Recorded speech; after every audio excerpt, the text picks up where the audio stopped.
প্রিয় দর্শক বন্ধুরা, এই মুহূর্তের জন্য সর্বোচ্চ ন্যায়ালয় সুপ্রিম কোর্টের বিগ ব্রেকিং নিউজ। এই মুহূর্তে সরকারি চাকরির নিয়োগের ক্ষেত্রে অর্থাৎ নিয়োগ প্রসেসে বিধি নিয়ে উঠে আসছে জরুরি বার্তা। আগামীতে কিন্তু এই বিষয়টি নয়া মোড় নিতে পারে বিভিন্ন নিয়োগ প্রসেসের ক্ষেত্রে। বিগ ধামাকা নিউজ, অবশ্যই আর্জেন্ট ভিত্তিতে এই ভিডিওটা তাই আপনাদের জন্য ক্রিয়েট করতেই হচ্ছে।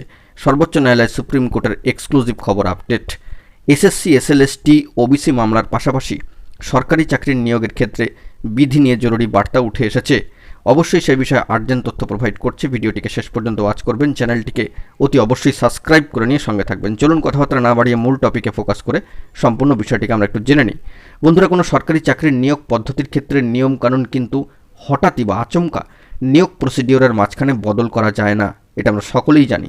সরকারি চাকরির নিয়োগ প্রসিডিওর শুরুর ঠিক আগেই এই নিয়মকানুন কিন্তু বেঁধে ফেলতে হয় বা তৈরি করে ফেলতে হয় প্রার্থী বাছাইয়ের ক্ষেত্রে। এবং প্রার্থী বাছাই কীভাবে হবে, কবে হবে, কত তারিখ নোটিফিকেশন আসবে, যাবতীয় নিয়মবিধি, যোগ্যতা সমস্ত কিন্তু কিছু লিপিবদ্ধ করে নিতে হয় আগে ভাগেই।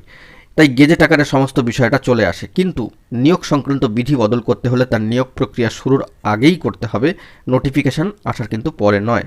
তা না হলে চাকরি প্রার্থীরা বিভ্রান্ত হবেন। 2013 সালের একটি পুরনো মামলার পর্যালোচনা বা পরিপ্রেক্ষিতকে সামনে এনেই এমনই মত সর্বোচ্চ ন্যায়ালয় সুপ্রিম কোর্টের। গত বৃহস্পতিবার সম্মানীয় বিচারপতি সম্মানীয় DY চন্দ্রচূড় মহাশয়ের নেতৃত্বাধীন শীর্ষ আদালতের সম্মানীয় 5 বিচারপতি সাংবিধানিক বেঞ্চ বিষয়টি জানাচ্ছেন যে সরকারি চাকরির নিয়োগ প্রক্রিয়ায় বিধি নিয়ম সবসময় স্বচ্ছ হতে হবে, তাতে কোনো বৈষম্য থাকলে চলবে না। মহামান্য আদালতের বক্তব্য, একটি নিয়োগ প্রক্রিয়া শুরু হয় চাকরির বিজ্ঞাপনের মাধ্যমে, তা সম্পন্ন হয় যখন শূন্যপদে কর্মী নিয়োগ হয়ে যায়।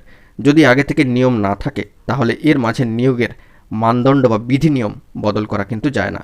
আর যদি মাঝপথে বিধি বদলের সংস্থান আগে থেকে থাকে তাহলে তা একপাক্ষিক কিন্তু হতে পারে না, অর্থাৎ এক পক্ষের দিকে হবে তা কিন্তু হতে পারে না, অর্থাৎ পক্ষপাতিত্ব চলবে না।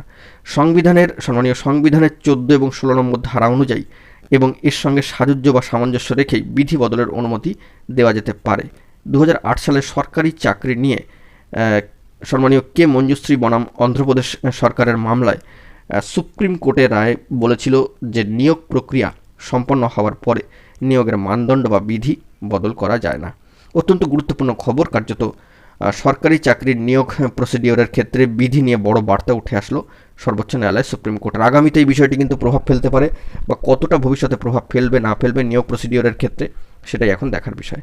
তো বন্ধুরা, এখন এই পর্যন্ত গুরুত্বপূর্ণ আপডেটগুলি পাওয়ার জন্য চ্যানেলটিকে অতি অবশ্যই সাবস্ক্রাইব করে নিয়ে সঙ্গে থাকুন। ধন্যবাদ।